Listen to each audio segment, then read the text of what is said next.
stage. Hello, good evening po. Kumusta po kayong lahat?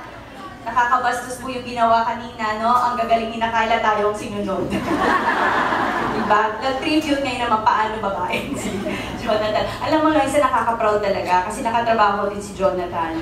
Para pag-iisipin mo, grabe pala, ang daming nakatrabaho ni Jonathan na mga importanteng tao sa music industry. Mga haligi, mga ilaw, mga importanteng tao. Kanina sabi ko, bakit nandito ako? Sabay kita, alam mo, naisip ko kung ano tayo sa music industry. Tayo ang alulod. Diba? Kumpleto talaga ang bahay. Diba? May alulod din, diba? At saka alam niyo itong Pinoy ako, hindi lang mga housemates po ang kumakanta. I'm sure alam niyo po ito, diba? Yes. Diba? So lahat talaga tayo. Pero syempre, baka mamaya iisip nila nasa ng ate kasi ang ate talaga yung kumanta. Nanganak po siya. Alam niyo po.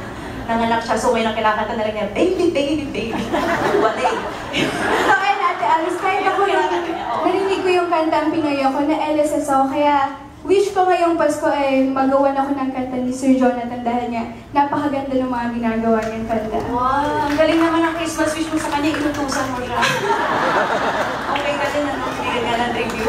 Hindi talaga nakaka-proud talaga, and I'm sure lahat tayo, alam natin, lahat ng kinakanta dito, at hindi lang yan. Speaking of PBB, alam mo, wait lang, sabi nga pala ni Jonathan, ay sabi ng ate ko, Jonathan, love na love ka daw niya talaga. Talaga daw, love na love niya, kaya lang talagang yung anak niya talagang mas kinailangan siya ngayon. So sabi ko, hindi mo siya love. Kasi wala eh. Eh, ganun talaga, may anak na eh, ganun talaga. So ako na lang ilan dito. Okay. Hindi, love na love ka namin. Love na love ni Mami Pinty, si Jonathan. So thank you, napaulakan ko kami. Thank you po, Sir Jonathan.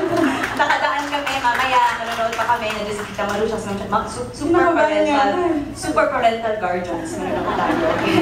Saan na kayo, Tita Maru? May popcorn, dito.